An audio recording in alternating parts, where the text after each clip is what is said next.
morning. I'm Carlton Sharp, pastor of Faith Christian Center Church right here in Beaumont, Texas. And we're here on what's happening in our neighborhood. And today my special guest is Miss Carolyn Guidry. Welcome, Carolyn. Good morning. Good morning. Hey, Carolyn, tell us a little bit about yourself. Well, I'm a long time Jefferson County girl. I was born and raised here in Beaumont, Texas. I have two beautiful older children, thank God. But I have one beautiful grandbaby now, grandson, and he's 18 months. Oh, it sounds like you're spoiling him already. That is my joy right now. That is my joy right now. But as far as the county's going great. You know, I am the county clerk. We stay pretty busy over there, documenting all the records. We keep the official public records for the county. Right. But 136 for the Wow. Jefferson County when it was incorporated. Wow. Yes, yes. And so you have to keep up with all that. We have to keep all of that. Plus. And then keep it in good order. And keep it in good order, plus handle all of the elections that come our way. Exactly. Exactly. So now, tomorrow is early voting. Yes. For our election. Yes, it's here already. It's here already. Oh, my God. So now, talk to us about the primary system. Okay, well, of course, we have the Democrat in Texas right now. We only have Democrat and Republican primary. They're the only two parties that, you know, have chosen to have primary elections. So thank God now, because of the new voting technology, we're able to have them jointly. So when you go to the polling location, the clerk will allow you to select which party you want to vote in. Okay. So you can vote Democrat or you can vote Republican, depending on what your choice is. And the ballot for that particular election for your precinct will come up. Okay, now explain to the viewers today that if you do vote in either Republican or the Democratic primary, that if there's a runoff, you can't go back to the other side. No, you have to stick within that primary. If you start off in the Democratic primary, you will vote in the runoff of the Democratic primary. You cannot cross over. Okay, what about independents, libertarians, and Green Party? Well, independents, libertarians, and Green parties don't have primary elections. A lot of their candidates will petition to be on the ballot in November, and some will not. They would just pay the fine. The filing fee. So if they petition and they have a petition signed, they must have a petition signed by voters that's saying, I did not participate in either the Democrat or Republican primary. That makes them eligible to sign their petition. So if any independent, libertarian, or Green Party wants to vote in the Democratic or Republican primary, they must not sign a petition. Oh. Okay. For somebody to be on the ballot. Gotcha. So they're actually to have a write-in candidate. Right. They're not. They're going to actually be on the ballot. There won't be write-in. Their name will actually display on the ballot in November. So that's so important that people need to understand that you can't be flip-flopping back and forth. No. No. Of course, in November, you know, it's like open ballot. You can vote for any candidate you want. You can vote for some Democrats, some Republicans. It's your choice how you want to vote in the different races. Okay, so tomorrow starts the early voting.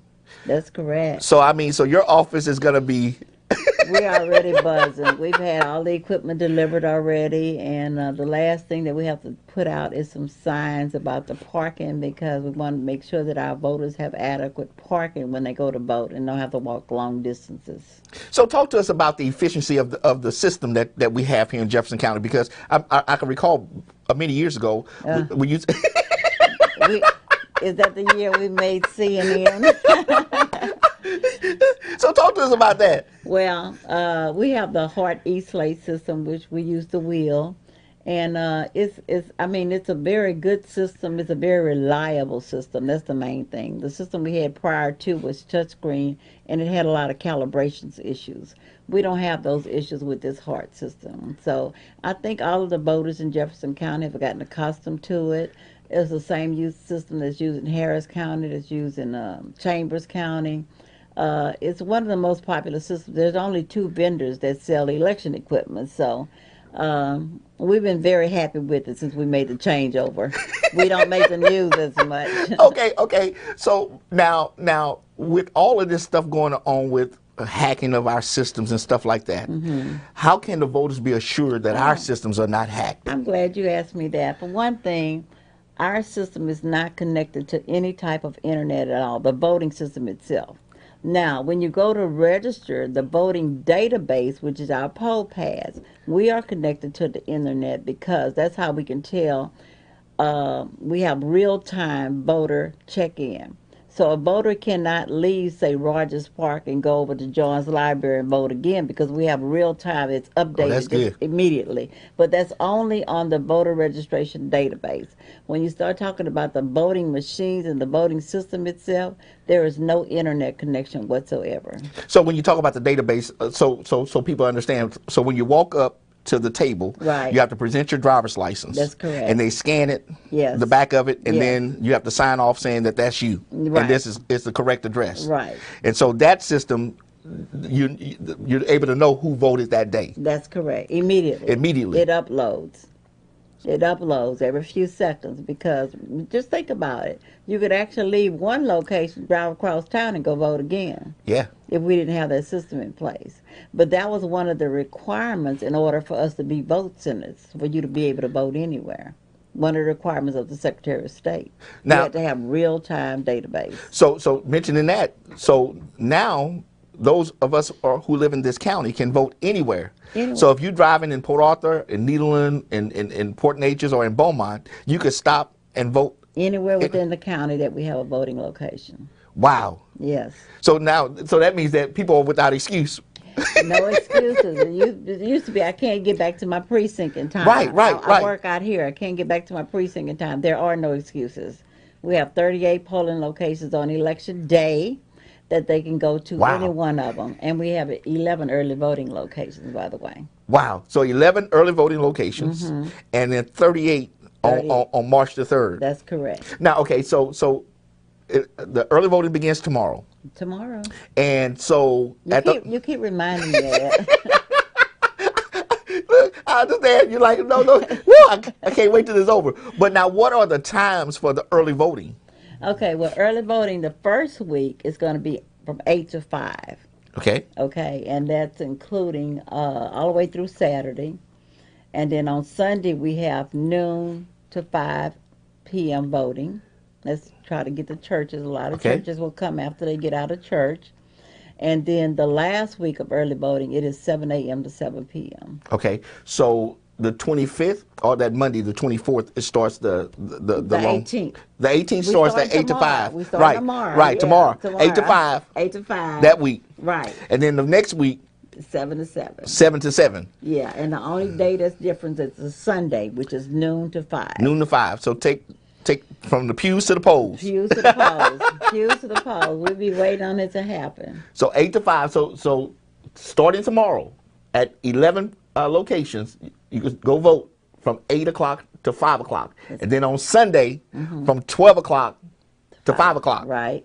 And then the following week is from 7 o'clock to 7 o'clock. That's right. And then on March 3rd, which is the election day, 7 to 7. 7 to 7 at 38 polling places. 38 polling locations across Jefferson County. That's correct. Okay, so now what about the elderly, the 65-year-old plus persons? Well, we encourage them, and they've helped in submitting a lot of mail-in ballots. If you're 65 and older or disabled, you can actually vote from the comfort of your home by doing an application for a mail ballot. You qualify for that. And all you have to do is call our office, 835-8760. We'll send you out an application. And then once it's returned with your signature and all the pertinent information, like which party do you want, it's an annual application. You only have to submit it that one time, and you will get a ballot for every election within that year. Okay. Say within 2020. So once they submit their names, they have an annual for the whole year. Yes. They will get a mail-in ballot. That's correct. Wow. Yeah. That's convenient. Yes, it is. That was one of the legislations that we did like. Yes. Okay. So now what do I need to bring to the polling place if I vote early or if I vote on March the 3rd? What do I need to bring in order to be qualified or to vote? Well, you have to have a photo ID. There's 7 forms. You can do your Texas driver's license. You can do the personal identification card. Those are for people that don't handle the driver's license and just have an ID. You can get that through the DPS department. You can use a handgun license.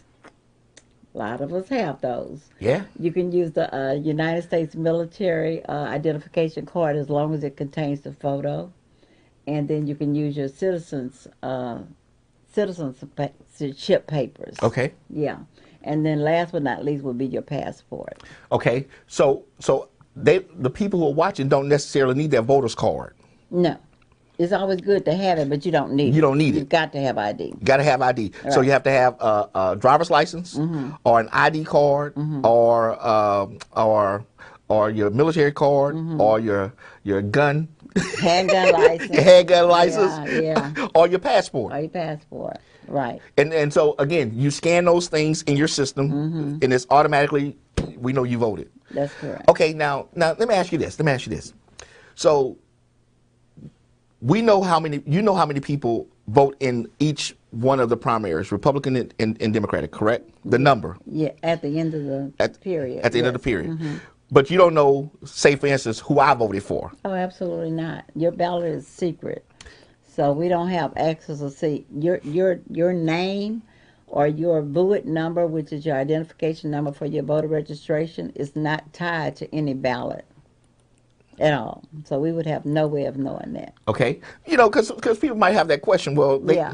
How do you know who I voted for? All you know is that either you voted on the Republican primary or the Democratic primary, Right. And that's so that if you have to vote in a special election, you can't keep flip-flopping. Yeah, that's exactly right. So you are marked whether you voted Democrat or Republican, but that's the only thing that's marked, and that's on the voter registration database. Now, Carolyn, you guys have been working so hard to get a polling place at Lamar University. Let's talk about that. That our college kids have an opportunity to stay on campus, Right. and vote right where they are. Right. Yeah, we started meeting with the I think it was the president and a lot of their student council students, members of the student council over there, because they had an interest, and we were real glad. So finally, Naomi, my elections manager, she finally worked out something. We couldn't get in the Cesar Center because of the parking issue over there. Yeah. So we ended up being at the Montaigne Center in the Cardinal Room over there, which is a very nice room. So what we plan to do to reach out to the students is make sure I've had signs made for the Cesar Center to let them know what's required for them to go vote and where to go vote. Okay. Now, if let's just say that a kid came from the Dallas area, and they want to vote. So, what's the process for them when it comes down to election time? Okay, and I have covered that on the board as well. We're going to be posting for them at the Cesar Center.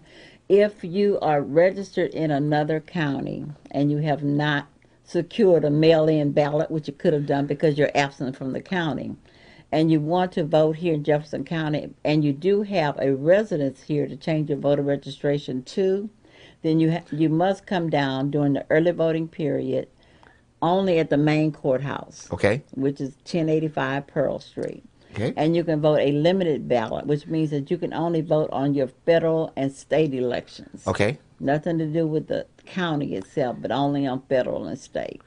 So you don't have to drive back home to go vote. No. You can vote for the state and for the federal election right here. Right. Okay. Now, what about my child went away to college? Oh. And my child is in Timbuktu at college XYZ. Okay. Can my child still vote? Oh, yeah. We mail ballots all over the world, especially for the military. But college students, all they have to do is apply, regular application for a mail ballot, give us an address, give us the address where they're registered, first of all, and then give us the address that they want the ballot mailed to, as long as it's outside of Jefferson County. They qualify for a mail ballot. So my child has no excuse for not voting. No, he doesn't. And I hope you get on them, too. That's right. Look, I say, look, you got to go vote. Yeah. You got to go vote. No excuse. No excuse. There's no excuse for not voting these days, period. Period. Because we all need to be involved. Okay. All right. Another question. I got a high schooler. Not me. My kids are grown, but I'm just saying the people who are watching. They got a kid that's in high school, and they are 17 years old and 10 months. If I could have gotten them registered before this election, could they have voted? Absolutely. 17 years and 10 months, they can register to vote, and that means they're going to be 18 by the election day. Wow. Yeah. Explain to the parents why it's so important to get our kids involved now in this process, because if they learn how to do it now, it's a continuous process. Yeah, and they do because you know what we do in the elections department. We even go out and have the elections for the student bodies and the homecoming queens and kings, so the kids will be used to the voting machines I and didn't know stuff. that. That's pretty They interesting. can use it better than some of us grown folks do, you know. But the idea is not for them just to be voting to be voting. They need to understand why they're voting and what impact it has. You know, when you start at the lower government, what impacts, you know, your livelihood here in Jefferson County. When you start talking about state reps and stuff, what impacts, you know, the benefits and stuff that we have in the schools and stuff. I spoke to students a while back and just explained to them when the busing got cut. I don't know if you remember that. And like I explained to them, that all has to do with the people that you Yeah. elect. You know, your busing funds got cut. They couldn't have the kids after school anymore. Yeah. You know, so I think if they would realize what they're voting for, why they're voting for it, not just vote, Uh-huh. but have an understanding of what all's involved and what you stand to gain or lose, then we can get more people adamant about voting. You know, one of the things that I heard you say, that your local elections affect you quite differently than your federal Oh, and your state. I absolutely. mean, that is right. I mean, right into your bloodstream. Absolutely. You know, we have raggedy streets, and you know, we have a lot of issues here. You know, the flooding issues and stuff like that. We're talking about just not just for local, even DD6, DD7. You know, all the people that control our livelihood when something Yeah. disastrous happen. So yeah, I mean, voting is very Very important. important. Very. You know, and some people might be watching, they say, well, one vote doesn't matter. Oh, it does. It does, because elections in Yeah. our area swing on just a couple of hundred votes. Yeah, yeah, it does. It does matter. Every vote counts, and every vote matters because that means you've had a voice. You know, if nothing else, you've given voice to what you want. Okay. Now, okay, Carolyn, now to expedite the process, how can people find out who's on the ballot? You know? Well, we have sample ballots, and they're posted on our website. And I'm going to put that right on the screen so they'll know. It's Jefferson elections with a s.com, www.jeffersonelections.com, and you go there and get the ballot. Right. If you go to that website, there are some tabs to the top, and you can actually tab down, and you can see the sample ballots for both primaries, the Democrat and the Republican primary.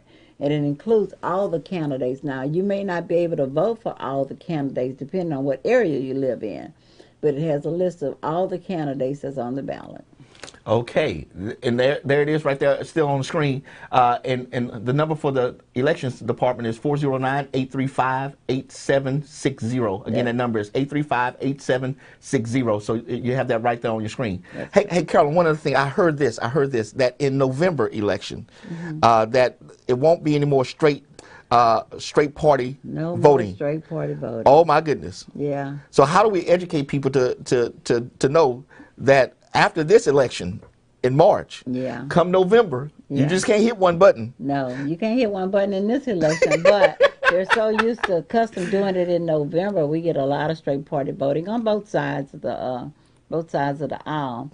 But it's important, first of all, for you to study your ballot, know your ballot, pull that sample ballot down. You know, you can even mark ahead of time who you want to vote for. You know, you don't have to go in there and try to remember everything. You can mark it on that ballot, and you can actually bring that sample ballot to the polling location with you to assist you. Gotcha. Yes, it is allowed now. So we're hoping that we can get people conditioned to do that, because you got to realize now it's going to take more time to vote. Yeah. It's going to be a little bit more waiting time. Yeah. You know, if you're going through the whole ballot, because the ballot is pretty long. Yeah. You know, so you want to make sure that you're prepared when you go to the polls and vote.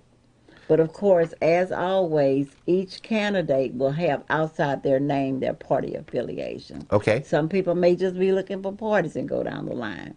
But whatever method that you want to do, prepare and read that sample ballot. Don't let that be your first time you're going to see those names. Yeah, exactly, exactly. Again, look, you can go to their website, jeffersonelections with an S.com, or give them a call at 409-835-8760 to get more information. Now, Carolyn, in our closing moments, let's give those dates again and the times of the elections. Okay, early voting starts tomorrow. Tomorrow. February the 18th. You got to go out and vote tomorrow. February the 18th. And February the 18th through February the 22nd, the times will be 8 a.m. to 5 p.m. Sunday, February 23rd, will be noon to 5 p.m. And then the last week of early voting, February the 24th through February the 28th, you will be able to vote 7 a.m. to 7 p.m. Then we get a couple of days break, and D-Day, March 3rd, Election Day, for those that want to wait till the last minute, you can vote from 7 a.m. to 7 p.m. Listen, get it done early. The best thing to do is get it done early. Yeah, then especially on a beautiful day. Why waste a beautiful day and then, March 3rd rolls around and it's crap, and you're like, I really don't want to get out in this weather. And then they start saying, my vote don't even matter anyway. But no, your vote does. It does matter. It does. It does. It does. Okay, so again, the Republican and Democratic primaries, and then we have some local stuff that's happening. Some local candidates going to be on the ballot. But you can get that information again. Go to JeffersonElections with a S.com. And it's right there on the bottom of your screen, or call them at 409-835-8760. Again, that number is 409-835-8760. Again, early voting begins tomorrow. Tomorrow. It's going to be a beautiful day. Get out tomorrow. Tomorrow. I'm hoping it's going to be a beautiful day because it's cold. Yeah, it's cold. Yeah, it's cold, but still, get out and vote. Okay? Now, 11 polling places for early voting, 38 polling places for Election Day on March the 3rd, 2020, 7 o'clock to 7 o'clock on that day. Anything we missed? No, other than if they can't pull down the sample ballot from the website, if they don't have a computer or whatever, we do have plenty of sample ballots in the office. They're more than welcome to come by and get it, and they'll always have them at the polling locations as well. Good. And one other thing I want to add, when you go to vote, if you're not sure about something that should be on your ballot that's not on your ballot, do not cast your ballot. Contact the election clerk and have them straighten it out before you. Because once you cast that ballot, it's like dropping it in the ballot box. We can't retrieve it for you to fix it. So before we know, we gotta deal with that. Now, so what are you talking about with that one? Okay, I'm just saying. Well, make sure you know that, we've had people to say, well, I didn't see so-and-so on my ballot, but they waited till after the fact and they had already cast their ballot. Oh, after they pressed that button? Yeah, like, well, can I vote again? No, you only get one vote. So you only get one chance to get it right. So if it's not right, they can always cancel what's on your screen. Gotcha. And let you start over later. But let's straighten out where the problem is first before you cast That's your a ballot. good point. That's a good point. Yes. Don't press that button. Don't press that button unless it's everything that you wanted on that ballot. And it prompts you to go through your page by page. Page by page. Is this who you voted for? Is this correct? So I mean, it gives you that opportunity. Right. But what you're saying is, if something is not correct, they could get a polling volunteer to come over and help you. Right. To take care of it. And I always say, if you're not satisfied with what they're telling you, have them call me. Because I have gone out to many polling locations if I need to, because we're going to make sure that every vote counts and no voter is disenfranchised. That's good. That's good. Absolutely. So if you're not satisfied with what the election clerk is telling you, just have them call Carolyn Guidry, and I'll be there. He'll be there. I'll be there. Just call your name. That's right. Hey, listen. All right. Again, let's see if we can wrap this thing up. Election day, early voting starts tomorrow. Early voting starts tomorrow from 8 to 5. Sunday, this coming Sunday, 12 to 5. And then next week, 7 to 7 at the polling places. Right. And then on March the 3rd is from 7 to 7 at 38 polling places. So anywhere in the county, and you can vote anywhere. Anywhere in the county. Yeah, and I hope you're challenging all these churches to get out. Yes. Pews to the polls. Pews to the poll. I try to get mine early. Y'all get out there early. Okay, yeah, absolutely. Okay, also, you need a photo ID. whether it's a driver's license, whether it's an ID, whether it's your gun license, whether it's your passport or military, any form of ID. You don't need the card. You don't need your voter's registration You don't card. have to have it, no. But you do need some form of identification. Those of you who are 65 and older, you could ask for a mail-in ballot. If you're disabled or 65 and older, you get a mail-in ballot, and they will put you on the annual On annual list for all elections. all elections, and so that way you can vote from the comfort of your own home. And those of you who are young, get out and vote. You're at Lamar University, get out and vote. I mean, look, we're gonna get everybody to get out and vote. Yes, absolutely. I appreciate that. All right. Well, listen, I want to thank Carolyn for coming today to share with us all this information about what's going to happen on tomorrow. Again, listen, my thing is, if you don't vote, don't complain. If you don't vote, don't complain. Because you have an opportunity to select someone or people who have your best interests at heart. So get out and vote. Make your vote count. Thank you again for joining us on What's Happening in Our Neighborhood, and we will see you next time on our broadcast. Be blessed. Bye-bye.